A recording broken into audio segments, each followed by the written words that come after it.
Alright, good evening everybody, and welcome to the 6th edition of Athletic Insights. Today's topic is nutrition and athletes' nutrition specifically. And if you see, nutrition is the third most important angle in your training, with practice as well as rest. Nutrition is the third most important angle which you need to focus on while you're training to achieve your goals. So we have a lot of glut of information, and to help us wade through all of that, we have Priyadarshini Joshi here, who's going to walk us through a lot of facts about nutrition, and she's going to focus on specific topics about how runners can improve with nutrition, how you can prevent injuries with nutrition. So I will shortly hand over to her.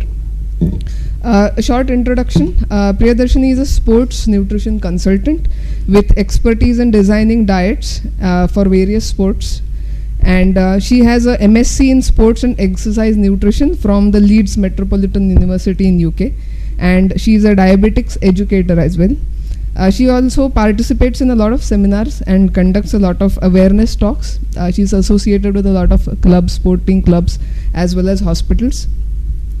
And so we welcome her here today, and we're glad to have you today. And another thing I would like to mention is we would like to thank Champion Sports today. They have kindly sponsored this event for us. So I am not too sure if there's anybody from Champion at the moment. I just know Neil, but so thank you so much for correct. So Champion customers and Champion Sports Management. Thank you so much. So over to you. First of all, I welcome you all here, all fitness enthusiasts, and I plan to make this a little interactive session. It's not going to be like the boring ones, just theory going on. And yeah, before we start off with the session, I would like to know, what do you already know about nutrition, or specifically sports nutrition related to your particular chosen sport? Any answers? General information available on sites or magazines. Any ideas? Protein is very important and don't take it. Right. So protein is one of the important aspects, but not the only aspect. There are certain other important things also which we would be focusing today. Anything else? Right. And calcium for what? Right. You're right there. This is very important for as far as the female athletes also go. So yeah, any more answers? Okay, depends on what type of carbohydrate for what particular person we are considering, right? Anything else? Right. Very importantly, he brought to notice, like hydration becomes very important, especially like warm conditions when we are training. And if the conditioning is not proper, then it might lead to a lot of problems. So now we go on to the subsequent slides. I'm just introducing briefly. Today's focus is just going to be like middle distance and long distance events. So you all already might be having idea of what are the middle distance one, like 400 meters, 800 meters, marathon, half marathon come under the long distance one. So we would be focusing majorly on these. And now what are the essentials for you all to run? Different components of fitness like strength, stamina, agility, speed, everything has to be there. Otherwise, in spite of having a lot of talent, people do falter and are not able to complete the events. Now again, specifically for athletes, what is the body composition like? Are they like too bulky like weightlifters or wrestlers, or no? So they basically have to be lean, thin. They have a small to medium body structure, not like really huge ones, but the lean mass has to be really good, and low to moderate fat levels. Now how the nutritional requirements vary. See, this is a very generic, these all the numbers that you can see are very general terms, and it does differ with individual to individual, but generally around 2000 to 3000 kilocalories of intake in a day is sufficient for an athlete. Then proteins around 1 to 2 grams per kg body weight, but it again depends on the type of your particular event, your body composition, how long you've been training, etc. Fats from 20% to 35% of the total calorie intake, and water requirements around 1 ml per kilocal. So if you are having like 2000 kilocal diet, minimum 2 liters of water you all should be consuming in a day. Now what is the energy cost of this exercise? It can vary anywhere between 7 to 13 kilocalories per minute depending on the type, intensity, duration of your sport. And what are the factors affecting your performance? It's your age, sex, male, female usually have a different response. Then physical activity level, how is your BMR, that is the basal metabolic rate. So how well are you able to burn the calories that you consume? Illness, are you recovering from any injuries or prolonged illness? How quickly can you come back to fields? All these things do make a lot of difference. And most importantly, the neglected aspect, the body composition. Here we do have a concept of thin fat individuals also. So an individual might appear to be thin, but the fat percentage could be high, and that's how the performance can dip down. Physical activity level. So we have, see, these are little technical terms. When we calculate your proteins and carbohydrates, we do multiply whether you are moderately active or quite active, heavy worker. So generally, I think most of the public here, they are recreational athletes, right? So maybe office work or other sedentary activity goes on, and this they are doing as hobby. So now, this is just an overview, basic information for you all. Now, what are carbohydrates? What are carbohydrates? It's already there on the slides, but any answers? So there are different forms of sugars, and it can be either a simple form of sugar or more complicated form. So glucose, fructose, galactose, these are few of the examples of simple sugars, and the complex ones are sucrose. Sucrose is like your table sugar, whatever is available. Maltose, lactose. Lactose is the milk sugar that is available to us. So now, what is the importance of these carbohydrates? So they are of utmost importance to the athletes. Each and every cell in your body will accept energy only in the form of glucose. So even if you are having only proteins, again they will be converted to glucose. Otherwise the cell cannot accept. Even the fats will be first converted to glucose and then will be utilized. So having adequate amount of carbohydrates is very important. Otherwise you might land up with fatigue or decreased performance. Now fats. Fats are generally insoluble in water. They provide the highest calories. You might be knowing, like carbohydrates, proteins gives 4 kilocalories per gram, whereas fats would give you 9 kilocalories. And fats become important as the timing of your event goes on increasing. We would be seeing this in the subsequent slides. So, and they are classified as essential and non-essential fats. So the non-essential ones would be produced in the body, whereas the essentials need to be supplemented. Now, what is the importance? So they are very important as far as long distance events are considered. It is required for slow sustained energy. Now here I would like to quote an example, like somebody said from the crowd, proteins are very important. Is that actually so? See, when we are talking, we do have a lot of information from the media, but other factors which are less commonly known should be also considered. So this was a study done in my university when I was studying there. So one individual was given high carbohydrate diet and the other one was given a high fat diet. The high fat one was an Indian athlete and the high carb one was the Western athlete. But surprisingly, it was found that the Indian athlete performed better with the high fat diet. It could be because we are conditioned that way, metabolically, genetically, we are born with more fat percentage, and that is how. So suddenly if you change your diet pattern or for that matter physical activity, it might even adversely affect your performance. So the transition has to be gradual. And again, there's a lot of difference in the metabolism of recreational athletes, the intermediate ones, then the advanced level athletes. So proteins, as everybody knows, are made up of amino acids, are synthesized in the body. They can also be consumed externally, and it becomes an essential component of each and every organ in your body, starting from hair to your skin to nails. Everything does contain proteins. So proteins, having adequate amount of proteins in the diet becomes very important. Now some of the functions are, you already must be knowing, like repair of your tissues in the body, or enzyme formation, hormones in the body, without which again your performance might get affected. Yeah, and other important functions are like carrier of nutrient transports, muscle contraction, etc. And the last function of proteins is to provide energy. So don't be in that myth, like I should be having only proteins and nothing else. first source that would be utilized in your body is carbohydrates for energy purpose. If carbohydrates are not available, fats would be taken into consideration, and the last option would be proteins, because protein need to be spared for the main function of wear and tear in the body.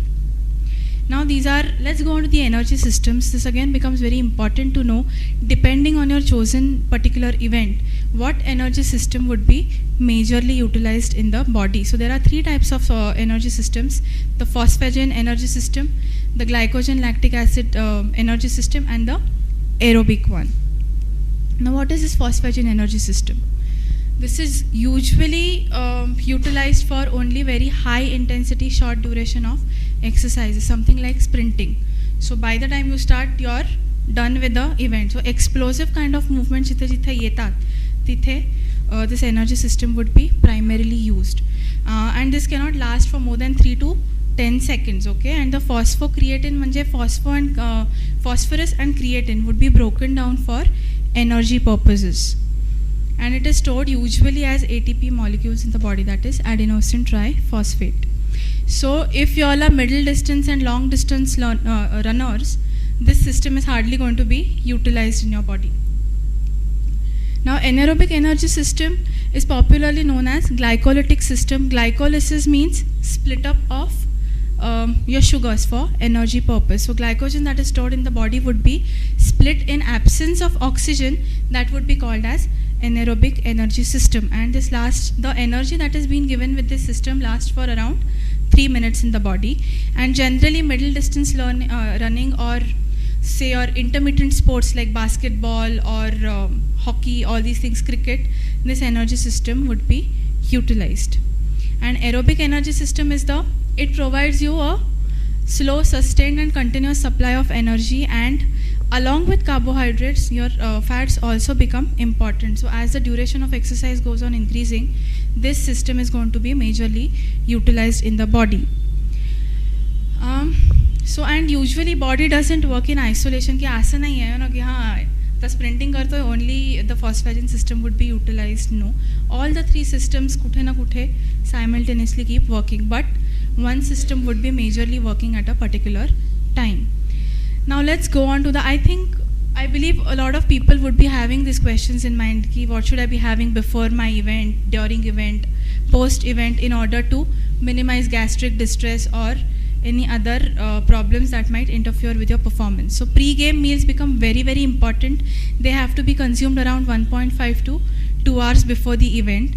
They should be rich in carbohydrates, should contain moderate amount of proteins, and should be low in fats. Why is this so? Any answers? Why not high in fats and low in proteins, or maybe carbohydrates? That's right. They take around complete digestion of fats. If you're looking at it, takes around 3 hours for complete digestion.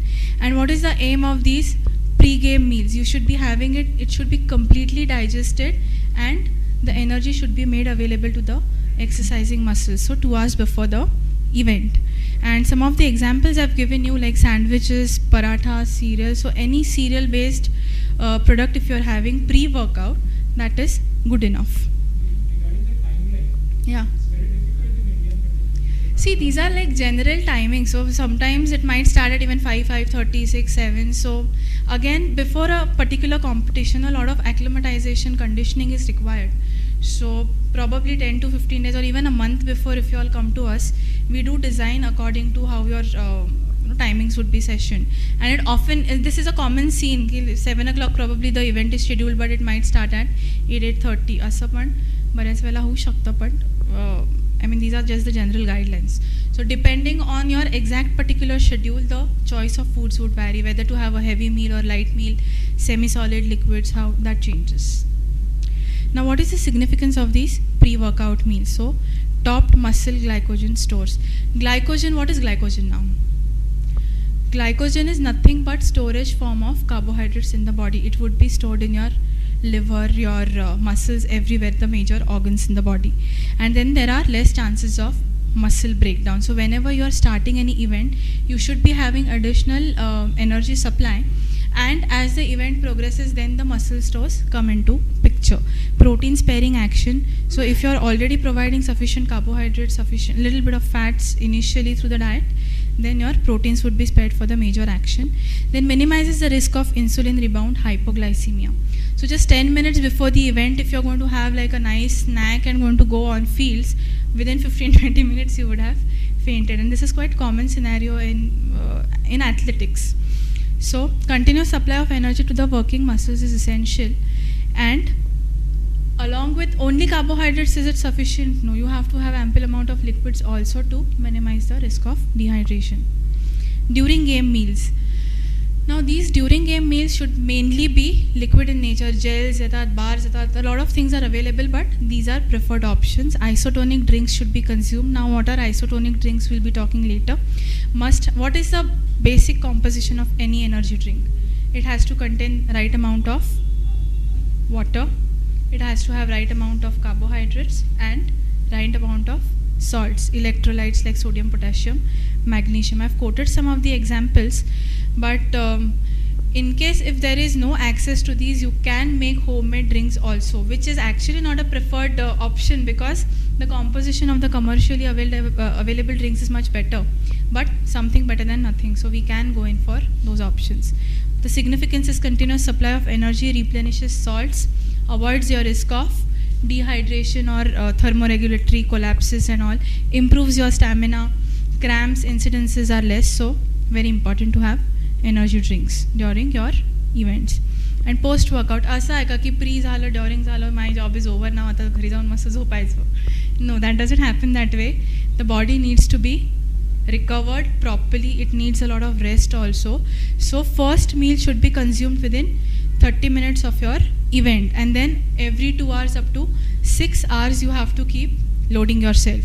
And the post workout meals should be rich in carbohydrates, again because the stores are definitely going to be depleted during your workout, should contain good amount of proteins for recovery and tissue repair, everything, and moderate in fats. So good examples are something like fruit yogurts, milkshakes, pastas with chicken. So all your protein sources become more important in the post-workout meals as compared to the pre-workout.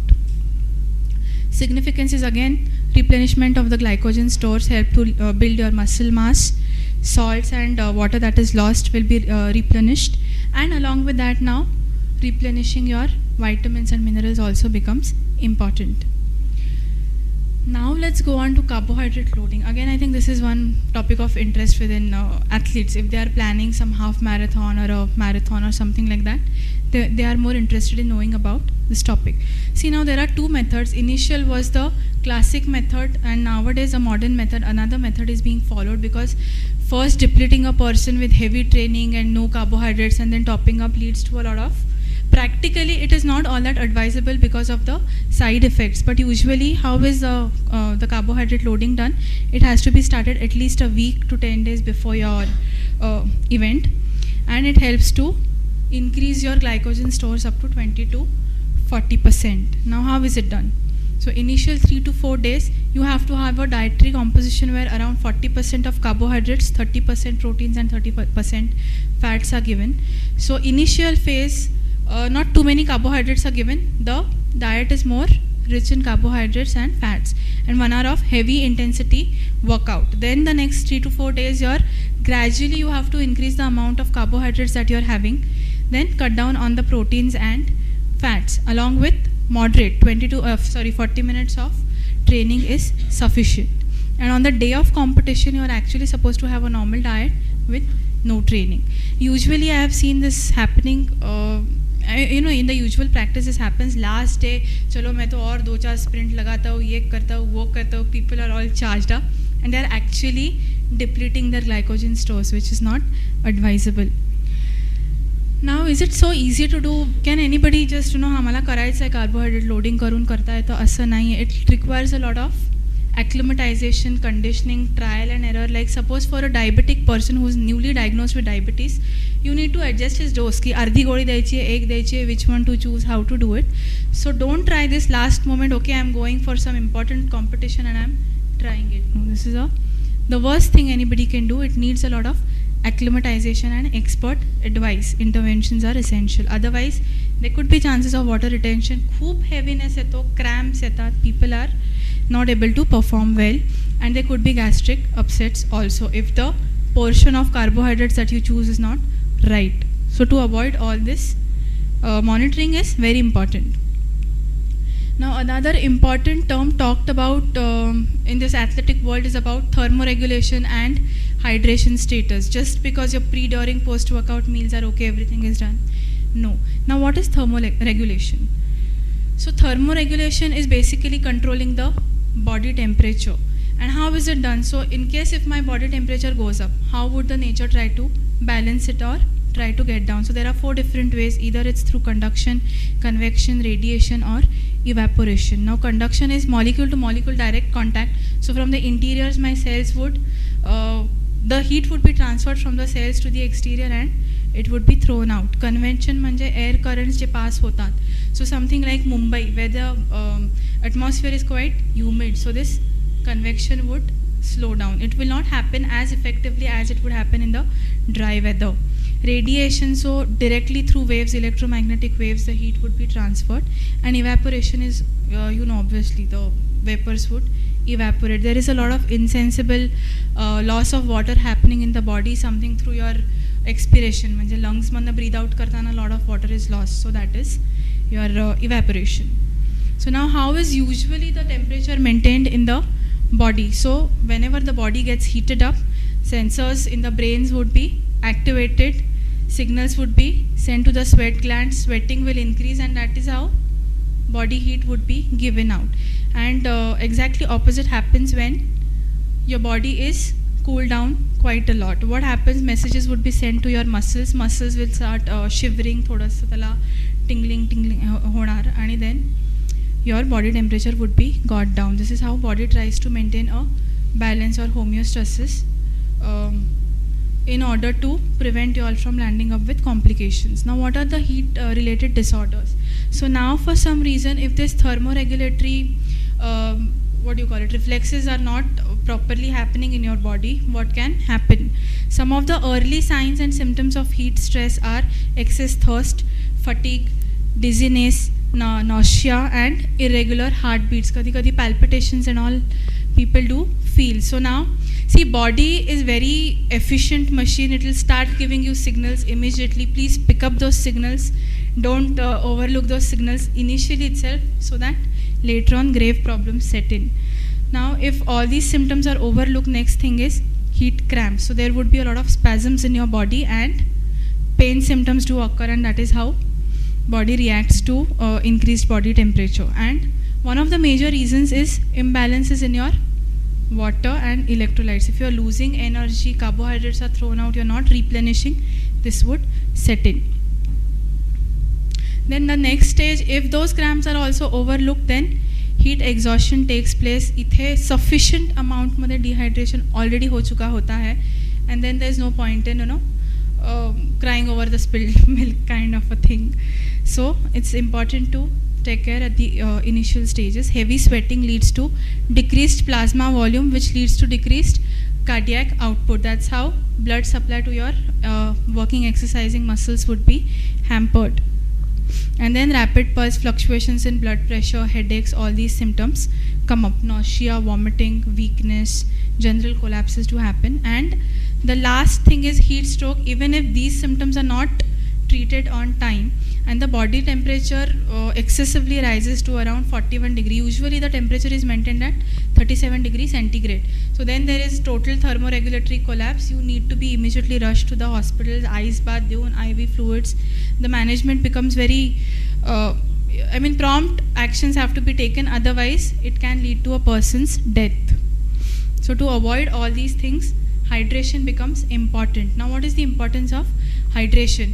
60% of the adult body is made up of water, and around 75% of the muscles will have water. So proteins nahi, carbohydrates nahi, kahi nahi, it's water majorly. That is the composition of your muscles. Plasma is the blood madle je liquids astat, the serum kind of a thing, colorless, that is plasma.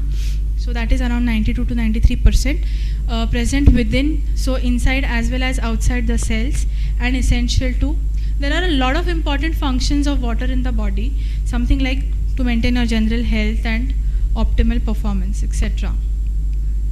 So as we already spoke about, normal temperature usually is 37, and whenever you start exercising, the core body temperature does increase in order to cope up with the increased blood flow or whatever the exercising muscles, a lot of warmth is created. And in order to maintain that body temperature, the other mechanisms which we spoke about will set in to cool down your body temperature. And during this process, a lot of water and electrolytes like magnesium, sodium, potassium would be lost, which needs to be replenished. So now here I have just quoted, if there is a 2% sweat loss, it can lead to impaired athletic performance, and mind you, up to 10-15% also water loss people don't realize, don't depend on your thirst symptoms. That's why we say regularly hydrating yourself is important. 4% can drastically bring down your capacity of muscles to perform work. 5% will lead to heat exhaustion. 7% a lot of hallucinations, disorientation, people just lose consciousness also at times, that can happen. And 10% loss is thermoregulatory collapse and heat stroke. So don't depend on your thirst symptoms, just keep hydrating yourself regularly. Now what are some of the side effects of dehydration? It can again lead to headache, nausea, vomiting, disorientation, increased body temperature. We've already spoken about all these things. Now is it just that the dehydration is quite dangerous and overhydrating is fine? Is it that way? No. As I said, for each and every mechanism, the body will try to maintain a balance, and excess or less of anything is bad. Now at times what happens when people are running or something, they just have plain liquids, plain water geta and nothing else.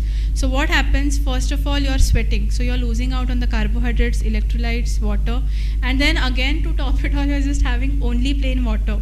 So whatever the solutes are there available in the body also would be diluted, and then it can further hamper your performance. So having right kind of fluid, right time, right quantity is important. Now how do you usually calculate your fluid requirements? So usually you have to weigh yourself in minimal clothing pre and post workout, and see to it that usually you are using the same weighing machine, same clothes you're wearing to overcome the calibration errors. And like suppose if you've lost 1 kg post workout, so you were 63 right now and post workout you're 62, so you have to calculate how much fluid you had. So the total amount of water that you've lost plus the fluids that you've had, and how much totally have you lost. So depending on that, that is how you calculate your actual fluid losses in the body. And if you know some people do sweat quite heavily, so 3 liters, 4 liters also during a marathon they could be losing out. So it is very important that you identify for yourself how much you are losing out, and depending on that, replenishing fluids become important. Usually whatever is the weight lost or the water loss in the body plus 500 ml of fluids need to be replenished post workout, post event. And one of the best ways to overcome this fluid losses is your energy drink. It obviously helps to enhance athletic performance. It should contain carbs, your electrolytes and water. We've already mentioned this. And the main aim of your energy drink is to give you a continuous supply of energy during on fields, basically to avoid risk of dehydration. And now the composition of the energy drink also varies between 4% to 8%. So it again depends ki pre-workout what all can you have, post-workout what to have, during workout what to have, plus the solutes concentration also. These are two technical terms we would be talking about what to choose later on. These are general tips for hydration. How much should you be hydrating yourself pre-workout? So around 5 to 7 ml per kg of body weight pre-workout. During workout depends on your sweat production, whether you're just sweating out half liter or 2 liters or whatever. And post-workout it is around 450 to 675 ml of every 0.5 kg weight loss. This is how you hydrate yourself. Let's go on to the summary of hydration. Start your exercise well hydrated. This kind of minimizes your more than half of the problems that could be cropped up later on. Amount of water and concentration of solutes is important. See what happens if you're having, as I said, too diluted liquid or too strong liquid for that matter, very sweet. Your gastric emptying is going to be slowed down, so the energy drink that you have is going to stay in your stomach. If it stays in your stomach, you're going to have nausea, vomiting, पोट इथं stitch येतो तिथं चाला असं होतं. आणि wherever the energy actually needs to be provided to the exercise muscles, exercising muscles, it is not provided. So isotonic drinks are usually preferred during events. Isotonic म्हणजे 6% solution, so the Gatorade and all those things that you have commercially available, most of them are isotonic drinks. And keep sipping 3 to 4 sips of fluid every 15 to 20 minutes. Don't wait for any thirst signs or जरा थोड्या वेळाने घेते बघू ना आता नको, असं नाही व्हायला पाहिजे. First things first. Carbohydrate and water replacement becomes very important in long duration. As the duration of your event goes on increasing, especially like after 30 minutes, 45 minutes, when the energy stores are going to be completely depleted, your energy drinks makes a lot of sense. And intake of fluids post exercise is very important to replenish the losses. Okay, and usually cold drinks are preferred over normal temperature drinks or warm temperature. The reason is simple: your internal body temperature rises quite a lot, and in that comparison the body is not able to cope up, because depends on your weather conditions, which season, where you are exercising. So cool drinks are preferred, and ingredients like honey, fructose should be avoided for the risk of distress. They lead to a lot of nausea or stomach pains in the body, because they are again slowly emptied through the gut. Now we go on to the supplements. I again feel there's a lot of interest about this topic in the general public. So what to choose, where to choose, when to choose, all these questions. And I'm sure there would be a lot of questions in your mind as well. So ACSM, that is American College of Sports Medicine, has given certain guidelines. Is it that whatever supplements are available in the market are all good? No. So certain supplements have been proven to be giving good results. Certain results are good, but the evidence is not sufficient enough. Few of the supplements absolutely don't enhance the performance, and few are from the banned category. So it is very important to choose the right supplement. Now, what are the types of protein supplements available in the market? So there are certain therapeutic ones. The clinically terminally ill patients, like burn patient ahe, TB झालाय, lung problem hai, so many cases they would be given. That range of supplements is totally different. Pure protein powders are available for the athletes, something like whey powder or caseins and all those things. So pure proteins. Weight gainers has a ratio of 4:1 carbohydrates to protein, because for weight gain a lot of carbohydrates are also important. Then for fat loss or meal replacers, more of proteins are important and less of carbohydrates are given. So the ratio becomes 2:1, proteins is to carbs. And there are certain fat burners available again to, if somebody is morbidly obese or for some reason the fat person, you need to go into a lot of history for that, but certain fat burners are available. So we go on to the first category and most important category of supplements now, that is whey. Whey is called as a complete protein. Why? Because the biological value of whey proteins is really good. It is even more than 100. So whatever you have would be instantly absorbed and made available to your body. They are rich in amino acids like leucine, isoleucine and valine. So what is the significance of these amino acids now? In spite of being proteins, they can be converted into carbs for energy purpose. That's why they become more important. And since whey is very soluble, it can be easily dissolved in your water or milk or whatever, and can be easily consumed. And it helps to replenish the amino acid pool also in the body, which has to be maintained. You should not be going into a catabolic state, that is, the rate of breakdown of your cells overtakes your formation of cells. So you should be always in anabolic kind of a phase. Casein is also a milk protein now, but it is comparatively hard to digest also. It forms like gel-like substance on dissolving, and that's why it's called a slow release carb. And can you have this like just before your event or after the event? No, because it does take a lot of time for digestion. But definitely you can have it late night or something, so that continuously your repair work goes on in the body at night. Soya proteins, again, there are a lot of benefits, advantages of this. It is a rich source of antioxidant, but they are mostly given to female athletes, especially the excessively low body weight ones or something, female athlete triad kind of complication females, to regularize their female hormone profile. So usually the male crowd shouldn't be having too many soya supplements. Food form is fine, but the concentrated one is not recommended generally. And again, this is a slow protein, you can say, hard to digest. And if in case you have any allergy to soya proteins, it might give you a lot of problems, gastric distress. Now the second category of supplement is creatine. There is again a lot of interest ki what is creatine exactly? Should we be having this protein? Will it help me? So creatine as per ACSM comes under the class 1 kind of supplement list, wherein it is safe for consumption, but we talked about the phosphagen energy system, right? So all the short duration explosive intensity kind of workouts, creatine does make a lot of difference, but something like long distance running, middle distance, it is absolutely of no use. So no point having creatine for us.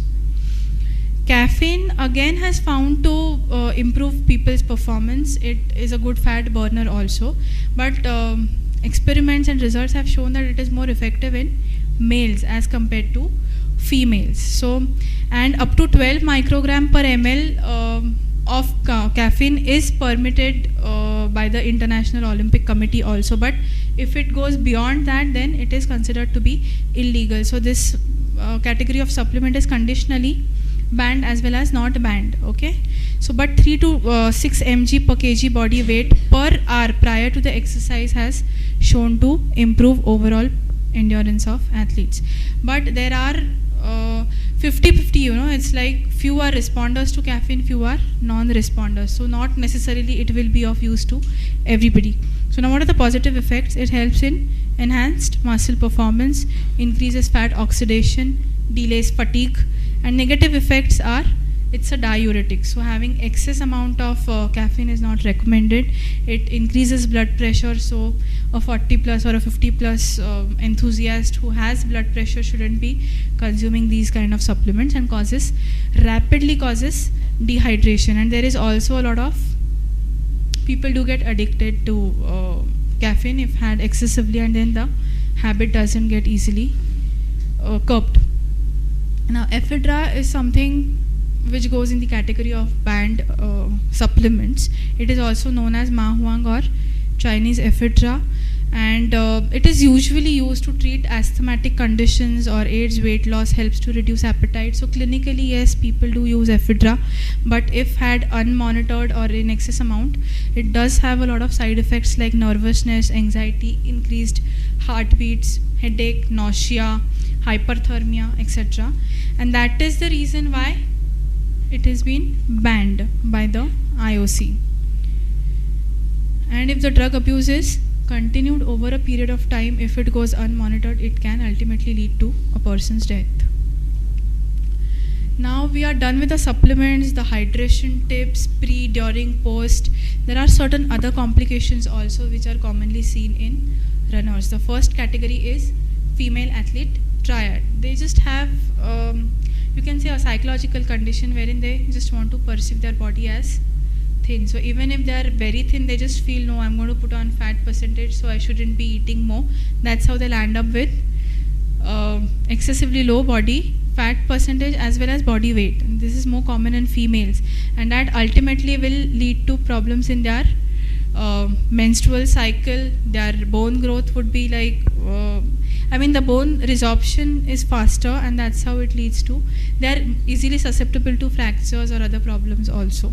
And this treatment, this condition cannot be treated alone by the doctors or the nutritionist. It also requires a lot of psychological intervention. So identifying these kind of cases is very important. In Indian scenarios, it does go unnoticed a lot of times because there's no expertise available here. Another most important problem nowadays is of childhood obesity. They say initially if the chubby babies are there, that's fine, but after 6 years or 7 years, who put on weight are more prone to obesity later on. So maternal nutrition at the time of delivery, post delivery in the pediatric group becomes very important. ऐसा नहीं है कि suddenly now at the age of 12 my child is diagnosed with this condition, so चलो intensive aggressive intervention we started. It has to be since early years of life. Overtraining and fatigue. So if you're not having proper pre, during, post workout meals, not topping up yourself with energy, protein, carbohydrates, you're going to land up with overtraining and fatigue. People just go on practicing. I want to do fitness also, I want to do this also. I had some time off, so I played basketball also, and then there's no time left for recovery, which is quite harmful. Macro and micronutrient deficiencies, we spoke about calcium deficiencies and iron deficiencies also. See what happens due to impact of running. There are times when the minute capillaries would be ruptured in your body, and that is how you're going to lose out on internal blood loss. Although this is very minute, you will not even get to know about it, but that's how in the long run people land up with iron deficiencies, anemia sets in. So to avoid all these things, your diet, your footwear, your exercise, conditioning, everything has to be good. And then calcium again becomes very important for females, especially after age of 40, even for males now. It's a very common scenario, like people land up with B12 deficiencies and D3 deficiencies, and they just don't realize my diet is good, I'm doing so much of training, but for some reason I'm not recovering. There's a lot of numbness, tingling, general malaise, weakness. So this could be because of these underlying deficiencies, and until and unless they are corrected, you will not get a long-term solution to your problem. Then again, traveling athletes is a big important issue nowadays. We have like tournaments or events happening in India, abroad, elsewhere, everywhere. So if you're going to a place which is unfamiliar to you, you can just carry some goodie bag with you with certain essentials, like energy bars or dry ingredients, something of your choice. Cereals you can take, so there can be a good takeaway kit managed by y'all to avoid. Like if the food is not familiar, you might land up with gastric distress, or sometimes you are more prone to infections, or then nothing is available, vada pav hai, so we had vada pav, and that's how you are hampering your process of recovery. So it's not a good practice. And again, injuries and medical illnesses are quite common. So lack of proper hydration can lead to a lot of, you are exposed to injuries. Pehle cramps yetat, kudatari catch yeto, and then you'll end up with injuries. So to avoid injuries also, hydration, carbohydrates, electrolytes, good diet becomes very important, and most probably rest after having it all. So with this we come to the end of today's lecture. Ultimately the team approach is very important with a trainer training. Coach is the survey serva of your chosen event, so obviously his expertise is important, the techniques, how he trains you. Physiotherapist, a physiologist, a nutritionist, a psychologist, and believe me, in my practice I have done a lot of teamwork, and I've seen how people, the kids in the growing age from itke se hote tatse itke झालेले आहेत, आणि they are doing quite well with immunity, strength, stamina. So general health, overall health of a person becomes important. Otherwise then you're more prone to infections like cough झाला, cold झाला, recoverच होत नाहीये, मग काय करायचं. So to avoid that, this approach is important. So any questions anybody has? Yeah. Right. Right. So first, carbohydrate intake that you take should be liquid. So anything that is rapidly made available to your body, because there is this window of opportunity for the next 45 minutes. Whatever you take would be rapidly taken up by your energy drinks. You can have milkshake, thick shakes, add type supplements, or something like bananas and all can be, yes, they would help. So bananas or fruits you can have, that is also fine. So any other? Not specifically, but energy drink, if you are having anyways, the carbs would be taken care of. So along with your glucose, that time proteins also become. Nowadays energy drink during workout also, these branch and amino acids containing energy drinks are available, because that has shown a better result in the long run. So any other question? There is no other option than energy drink to You can make homemade drink. side effects? Yes, that's what I'm saying. You can make homemade drinks, but a lot of expertise is required, like what proportion, how you are mixing. So that needs to be taught to that particular athlete. So then it's a good practice to keep some energy bars or some चिक्की वगैरह ठेवली आणि मध्ये जाताना, because if your event is long duration, then these foods do help. So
exactly the supplements you're saying, or what?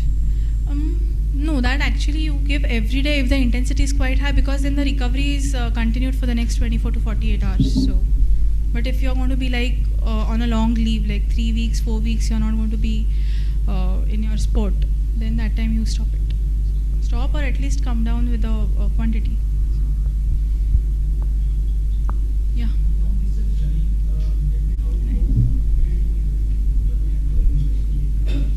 See, as I said, nutrition is a continuous ongoing process. It's nothing like you just need to cut down on your intake of certain nutrients at time, increase certain things, but that process has to go on completely.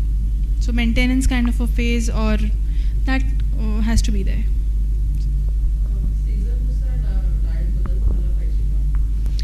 हो, आता कुठेतरी जे heat creating causing foods आहेत ते खूप तुम्ही आता ह्याच्यात नाही देऊ शकत ना, म्हणजे आता हां, that depends on your training phase actually, so and that depends on your season of sports. So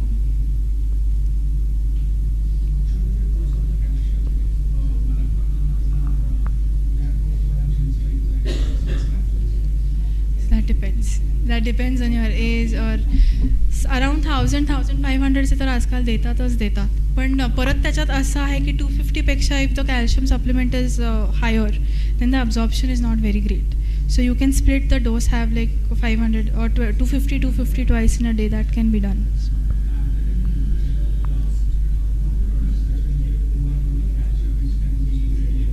Yeah, so milk products or fortified cereals that you have, nowadays they are packed with calcium. They have additional calcium.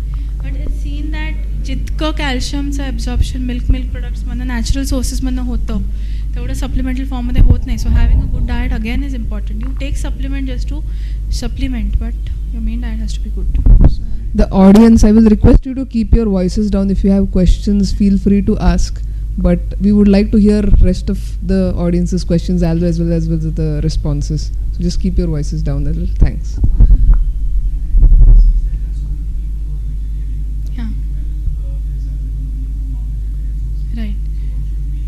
they need to be supplemented. Yeah, yeah. Because see, very few. I'm not saying vegetarian sources are not available, but the amount of B12 that is present is quite negligible. So, and actually, it depends on your levels. If you get it checked and it's really low, how low are your levels or how high is it? Because again, toxicity chances are there. People just keep on popping in tablets, and that's how 1,200 च्या वर वगैरे पण levels जातात, which is not recommended. Because again, then the stiffness, pain, general malaise, weakness, all these symptoms, nausea, all this crops up. So that has to be monitored. Yeah. You have mentioned heavily on sports drinks, Huh. but they are mostly containing sugar. Most of the percentage is sugar. What content sugar? Sports are Sports drinks. Okay. Right. how to avoid. See, that is the time actually your body needs. So during workout, that's what I said, once the duration of your exercise goes beyond 35-45 minutes, and when your stores are depleted, that is the time you need to give your something that is rapidly available to the body. नाहीतर मग ते परत solid खाणार कधी, ते digest होणार कधी, ते absorb होणार कधी, मिळणार कधी. So that is the time you can have, but then otherwise, or then something like ORS and all. So minimal amount of carbohydrates that are essential will be provided, and rest would be, you can take care that ways. Does your nutrient absorption get affected during the course of an event, let's say in the long term, 4 or 5 hours? Can you keep consuming and absorbing the same amount over the course of the long Yes. So if you're talking of the energy drinks every 15 to 20 minutes, if you keep consuming, that would keep on giving you a continuous supply of energy. So that will not lead to. The uptake is not. No, it just depends on what kind of carbs and electrolytes you're choosing. So if you choose something which will not rapidly empty from your stomach, then yes, you'll have problems, gastric emptying. But otherwise, you won't. If you are not in a competitive sport, Right. regular daily gym Right. work, is the regular monastery that is enough, or you need to take supplements? See, for that you need to, for any particular sport, I would say, whether it be gym or marathon or half marathon or your middle distance events, deriving your energy intake is very important. Just because somebody says supplements are important, or just because you are having 2 chapatis, that doesn't mean you're getting the right amount of nutrients. So depending on your age, your weight, your body composition, your physical activity level, your intake has to be first calculated. How much proteins are important, how many carbs are essential, and that's how the diet has to be designed then. So, but Indian scenario, usually if you're a vegetarian, you might land up with deficiencies in the long run, because ज्या प्रमाणात जायला पाहिजे त्या प्रमाणात मग proteins वगैरे जात नाहीत, until and unless व्यवस्थित दहीच खातोय, पनीरच खातोय, नमकं खातोय, or if you're a non-vegetarian, then it's not a problem. From what I have read in various research papers and books, the body cannot absorb more than 200 or 300 calories per hour.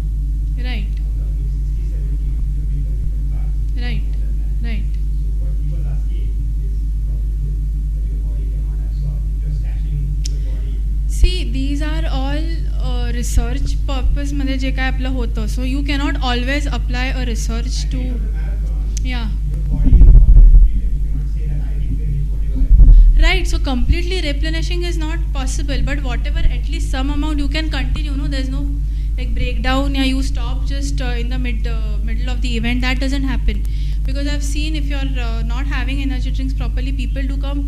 ते थांबले की उलटाच करतात की पडलेलेच असतात खाली. म्हणजे at least that has to be avoided. So They are stashing probably more.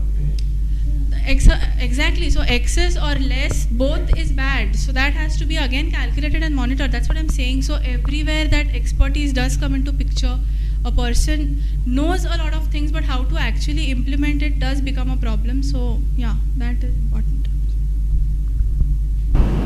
पूर्वीचे लोक कसं पान खायचे अशी उन्हाळ्यामध्ये, तर आता पण असे किंवा पाण्यामध्ये थोडं टाकून ते पाणी पिलं तर ते कॅल्शियम सोर्स होऊ शकतो. म्हणजे अल्टिमेटली एलिमेंटरी फॉर्ममध्ये होतो.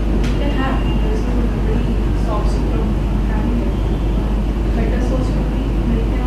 पण एका लोकांनी मला मिल्क कंपनी माहिती तर मग नाही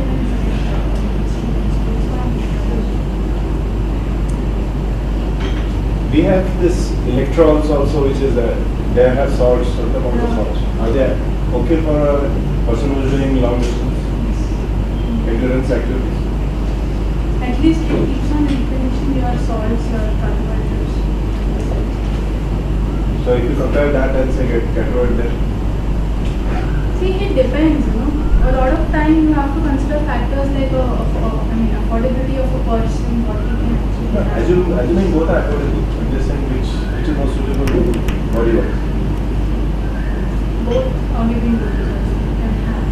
Because see, at times you do develop abortions also, like of matara and cure boards are there. So usually we say you have to carry plain water also and some anesthetic along. So obviously nausea, vomiting, this to करे तो ये तो असली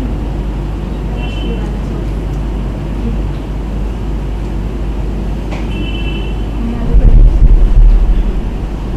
Generally, fever deficiency, all over the world पड़ेगा ऐसा internet पर पासा तो वाली क्या इतना करोगे लगभग 50% लोगों का deficiency है fever and अपन तो सब लोगों के लिए आपका blood test virus वगैरह है might come out with like general fatigue, malaise, tingling, numbness, muscle pains and aches one day as well. But this is a very crude diagnosis of deficiency. If you feel you have these symptoms, you should go and medical. Speak into the mics, it can't be recorded.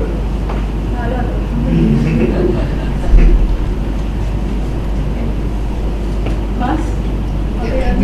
Any other questions? Still open.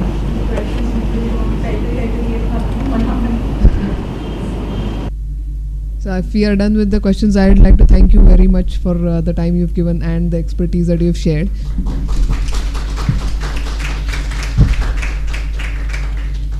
And as a complimentary thing to this entire talk, we have a set of handouts at the exit there, so you can pick one as you go. But remember that all those are references picked from Runner's World, and the values given for different nutrients and hydrations and all of that are a range, so they are just thumb rules. So whatever was mentioned in the deck currently are the more authentic values, so those are just reference points for the upper and the lower ranges, so you can take them as a thumb rule and not as the final authentic figures. I would think the data from UK would definitely differ from the professional data and the US data. तो Indians मध्ये तो फारसा काम करायलाच नाही, मजाच म्हणतात.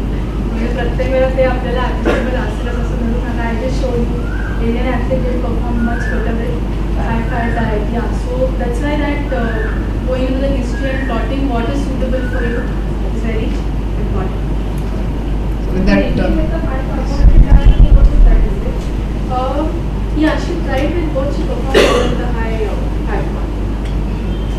Exceptions to the rules. So, all the best. All right. तेवढं जमेल तेवढं मी following. But in case you turn in help, the team is always available to you with the sports, the physiotherapist, the physiologist. बरेच वेळेला to identify deficiencies काय होते किंवा are you prone to any problems later on in life that also can be plotted. So एक rehab हा प्रकार असतो आणि prehab to avoid the risk of injuries or problems that is okay. So Priyadarshini's contact details and number has been mentioned on the handout, so you can take one while you go out and you can refer to that and meet her if you feel that need. Alright, thank you very much and hope to see you in the next session. And meanwhile, keep following everything on our website and the Facebook page. We'll have constant updates there. Thanks.